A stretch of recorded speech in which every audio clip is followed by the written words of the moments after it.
दोस्तों, क्या आप जानते हैं कि एक क्रिकेट मैदान पर घास पर ये विज्ञापन कैसे बनाए जाते हैं? या फिर ये कि जब कोई प्लेन फ्लाई होता है तब ये ग्राउंड स्टाफ हवाई जहाज को इन इशारों के जरिए क्या सिग्नल देते हैं? अच्छा, ये तो जानते होंगे कि चाइना एक दूसरा आर्टिफिशियल चांद क्यों बना रहा है। अगर इस बारे में कोई आइडिया नहीं तो आज के इस एपिसोड को बिल्कुल भी स्किप मत करना और वीडियो को पूरा देखना, क्योंकि करने वाला हूँ आपको मैं कुछ ऐसे ही ऑसम और इनक्रेडिबल फैक्ट से फैक्टिफाई। तो अगले कुछ मिनटों के लिए सभी कामकाज छोड़ के डाल लीजिए अपने कानों में उन हाई बेस वाले हेडफोन्स को। बिना एक भी और पल गवाए शुरू करते हैं आज का ये सफर। Factified. Facts on your face. Fact number 1। दोस्तों, क्रिकेट देखने का शौक किसे नहीं। आपने भी क्रिकेट मैच के दौरान घास पर बने इन विज्ञापनों को देखा होगा। तो क्या कभी आपने ये सोचा है कि मैदान के घास पर इन्हें बनाया कैसे जाता होगा? नहीं भी सोचा तो भी जान लें कि पहले के समय में तो ये एडवर्टीजमेंट्स घास पर ही पेंट की जाती थी। ब्रांड के लोगों के स्टेंसिल और स्प्रे पेंट्स की मदद से इन्हें घास पर ही बनाया जाता था और इन्हें पेंट भी कुछ ऐसे किया जाता था कि कैमरे से देखने पर ये 3D नजर आए। लेकिन अब दोस्तों, पेंट की जगह कंप्यूटर टेक्नोलॉजी ने ले ली है। 3D मॉर्फिंग और कंप्यूटर ग्राफिक्स की मदद से अब इन्हें मैच के लाइव टेलीकास्ट में ही एम्बेड कर लिया जाता है और हमें लगता है कि जैसे ये घास पर ही छपे हों। इस टेक्नोलॉजी से पेंट का खर्चा तो बचता ही है, साथ ही एक ही मैच में मैदान पर अलग अलग कई स्पॉन्सर्स की एडवर्टीजमेंट करना भी बेहद आसान हो गया है। तो कुछ समझे। Fact number 2। दोस्तों, क्या आप जानते हैं कि तकनीक की दुनिया में बड़े बड़े कारनामे कर चुका चीन अब अपने लिए एक खुद का आर्टिफिशियल चांद बनाने में जुटा है। जी हाँ, 2018 में जब चीनी वैज्ञानिक वू चुनफेंग ने चेंगडू शहर को एक आर्टिफिशियल मून से रोशन करने की बात की तो सब हैरान रह गए। लेकिन अब 2 साल बाद चीन अपनी इस परियोजना पर बहुत आगे बढ़ चुका है और मुमकिन है कि अगले 1-2 साल में वो अपना पहला आर्टिफिशियल मून स्थापित भी कर ले। दोस्तों, इस आर्टिफिशियल सैटेलाइट की सतह किसी आईने की तरह होगी और चीनी वैज्ञानिकों का मानना है कि ऐसा सिर्फ एक चांद 10 से 80 किलोमीटर की परिधि को रोशन करने में सक्षम होगा, जिससे इस एरिया में आने वाले सभी शहरों, गाँव और कस्बों में स्ट्रीट लाइट की जरूरत ही नहीं पड़ेगी और ये इलाका स्ट्रीट लाइट फ्री हो जाएगा। दोस्तों, अगर ऐसा हो गया तो अकेले चेंगडू शहर में ही सालाना 174 मिलियन US$ वर्थ के बिजली बिल की बचत होगी। लेकिन दोस्तों, इसे हकीकत बनाने के रास्ते में इस सैटेलाइट का साइज, लोकेशन और स्पीड जैसे कई चैलेंजेस हैं, जिन्हें चीन पार कैसे पाएगा ये वही जानता है। वैसे भी अपने इस प्रोजेक्ट के बारे में चीन दुनिया को ज्यादा डिटेल नहीं दे रहा। Fact number 3। दोस्तों, एयरपोर्ट पर आपने रनवे पर प्लेन्स को सिग्नल करते ग्राउंड स्टाफ को तो देखा होगा, लेकिन क्या आप जानते हैं कि ग्राउंड स्टाफ द्वारा दिए जाने वाले इन विजुअल सिग्नल्स की जरूरत पायलट को क्यों पड़ती है और इनका मतलब क्या होता है? अगर नहीं तो बता दूं कि एयरक्राफ्ट को रनवे पर गाइड करने वाले इस सिग्नलिंग सिस्टम को एयरक्राफ्ट मार्शलिंग कहते हैं और सिग्नल करने वाले ग्राउंड स्टाफ को मार्शलर कहा जाता है। एयरपोर्ट्स पर मार्शलर्स का काम एयरक्राफ्ट को सही से रनवे पर अलाइन करना या फिर सटीकता से पार्किंग में मदद करना होता है। एक मार्शलर के यूजुअल इक्विपमेंट्स में उसकी reflecting safety vest, helmet, earmuffs और दोनों हाथों में ये मार्शलिंग बैंड्स शामिल होते हैं। अलग अलग सिग्नल्स की मदद से एक मार्शलर सामने चल रहे प्लेन के पायलट को टर्न लेने, स्लो करने, रुकने और इंजन बंद करने जैसी कई इंस्ट्रक्शंस पास ऑन करता है। जैसे उदाहरण के तौर पर एक हाथ हवा में उठाने का मतलब होता है रास्ता साफ है और दोनों हाथ साइड में ऊपर नीचे करने का मतलब होता है प्लेन की स्पीड को कम करना। और अगर कभी इन सिग्नल्स को देखकर पायलट कंफ्यूज हो जाए तो उसके लिए पायलट भी मार्शलर को इस सिग्नल से बताता है कि उसे कुछ समझ नहीं आया। लेकिन अगर आपको इन फैक्ट से कुछ भी नया सीखने को मिलता हो तो इस वीडियो को अपने दोस्तों और रिश्तेदारों के साथ शेयर जरूर करें और उनको भी मौका दे हर हफ्ते फैक्टिफाइड होने का। खैर, अब बढ़ते हैं आगे। Fact number 4। दोस्तों, गोरखा फाइटर्स के बारे में तो आपने सुना ही होगा। गजब की बहादुरी और वॉर टैक्टिक्स में अपनी महारत के चलते भारत और नेपाल के अलावा यूके और सिंगापुर जैसे देशों की आर्मी में भी गोरखा बटालियंस और टुकड़ियां मौजूद हैं।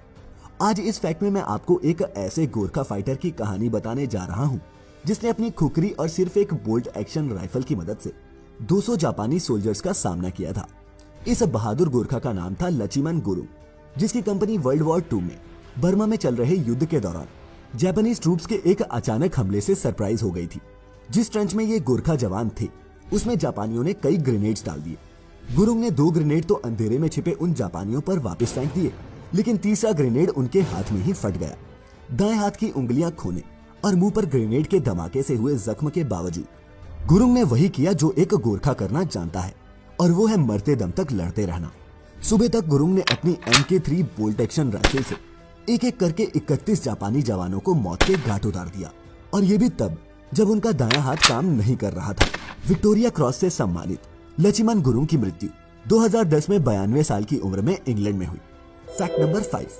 दोस्तों, क्या आप जानते हैं कि टेक्सास अमेरिका की रहने वाली एक महिला ने 2018 में हॉलीवुड स्टार और sexiest man alive Brad Pitt पर $1,00,000 या फिर 73 लाख रुपए का मुकदमा ठोक दिया था, और वो किस लिए ये जानकर आपको शायद यकीन ना हो। दोस्तों, केली क्रिस्टीना नाम की इस महिला का कहना था कि ब्रैड पिट उनसे कई महीनों से बात कर रहा था और शादी का झांसा देकर उसने केली से हजारों डॉलर भी ऐंठ लिए थे।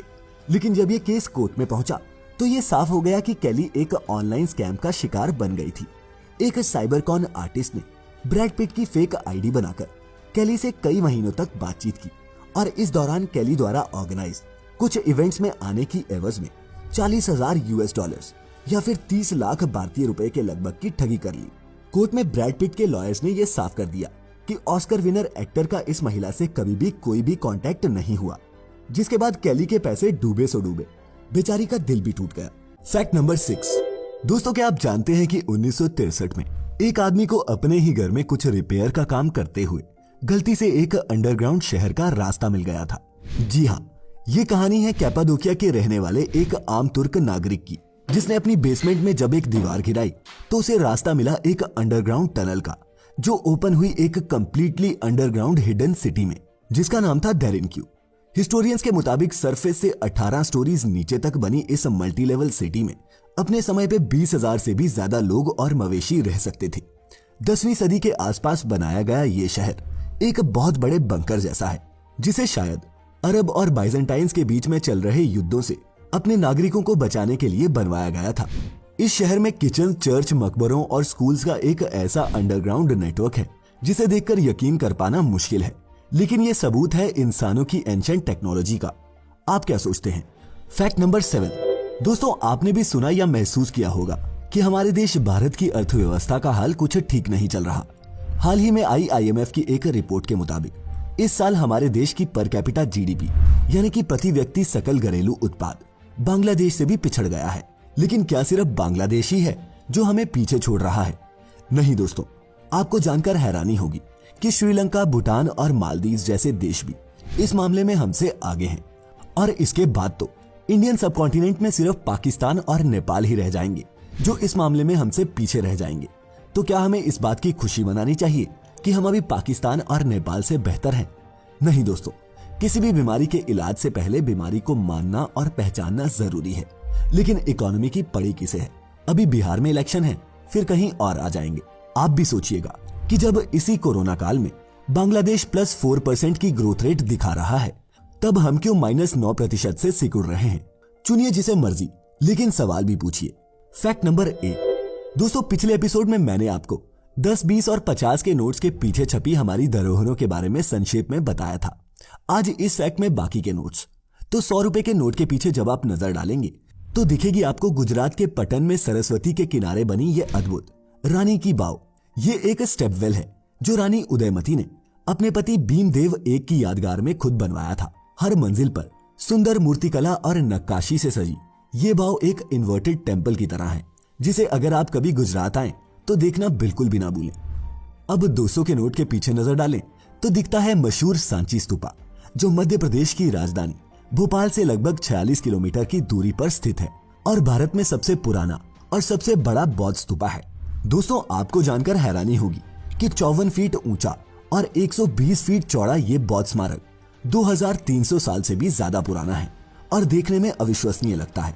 अब बात करें 500 के नोट की, तो इसके पीछे है दिल्ली का मशहूर लाल किला और 2000 के नोट के पीछे है मंगलयान सैटेलाइट। इन दोनों के बारे में उम्मीद करता हूँ कि आप पहले से ही बहुत कुछ जानते होंगे। नीचे कमेंट्स में बताइएगा क्या। Fact number 9। दोस्तों, क्या आप जानते हैं कि इंडियन रेलवे से पेंट्री कार गायब होने वाली है? जी हाँ, भारतीय रेल की चलती फिरती ये किचन अब पटरी पर दौड़ती नजर नहीं आएगी। रेलवे काफी समय से पेंट्री कार की सेवा को ट्रेन से उतारना चाहती थी, लेकिन इसकी शुरुआत हुई कोरोना महामारी के बाद, जब रेलवेज ने सुरक्षा के मद्देनजर ट्रेन में खाना सप्लाई करना बंद कर दिया। इससे रेलवे को ट्रायल करने के लिए समय मिल गया और उन्होंने पेंट्री कार की जगह AC 3 टियर का डब्बा ट्रेन में जोड़ दिया। कोरोना के बाद जब सर्विसेज नॉर्मल होंगी तब यात्रियों को रेलवे स्टेशन पर मौजूद बेस किचन में बना हुआ पैकेज्ड कैसेरोल खाना ही परोसा जाएगा, जिससे हाइजीन भी सुधरने की उम्मीद है, क्योंकि छोटी सी पेंट्री कार में सफाई नहीं रह पाती। इस अकेले बदलाव से 700 लंबी दूरी की ट्रेन से पेंट्री कार को हटाकर AC कोच फिट कर दिए जाएंगे और रेलवे को प्रतिवर्ष 1400 करोड़ रुपए का फायदा होगा। इसके अलावा दोस्तों अब AC कोचेस में कंबल, बेडशीट और पिल्लो वगैरह भी नहीं मिलेंगे। जो घर से ये बिस्तर लाना भूल जाएं, वो स्टेशन से इन चीजों को खरीद सकते हैं। खैर, अब वक्त हो चला है इस वीडियो के आपके अपने योर ओन फैक्ट का, जो आज हमें भेजा है अर्जीना परवीन ने। अर्जीना जी लिखती हैं कि जापान के लोग ऑफिशियल डॉक्यूमेंट्स या फिर कॉन्ट्रैक्ट्स पर हमारी तरह सिग्नेचर का इस्तेमाल नहीं करते, बल्कि वो एक खास तरह की स्टैंप, जिसे हैंको कहते हैं, यूज करते हैं। ये एक यूनिक सील होती है जिसे सिटी ऑफिशियल्स किसी इंडिविजुअल या फिर कॉर्पोरेशन को अलॉट करते हैं। ट्रेडिशनली चाइना से ओरिजिनेटेड स्टैंप्स का ये सिस्टम पूरे जापान और कोरिया के एक बड़े हिस्से में आज भी चलन में है। यहाँ तक कि बाहर से आने वाले लोग भी जापान में अपनी हैंको स्टैंप बनवाते हैं ताकि वो लेस ऑफ एन आउटसाइडर लगे। दोस्तों, आपका इस बारे में क्या ख्याल है? क्या आप भी अपनी हैंको स्टैंप चाहते हैं? नीचे कमेंट्स में मुझे बताना। साथ ही कोई फीडबैक या शिकायत हो तो भी लिखना। फिलहाल आज तो यहीं खत्म होता है ये अमेजिंग सफर, लेकिन वादा है आऊंगा फिर अगले हफ्ते करने आप सभी को फैक्टिफाई। तब तक अपना और अपनों का ख्याल रखें, खुश रहें और वीडियो अंत तक देखने के लिए आप सभी का बहुत बहुत शुक्रिया।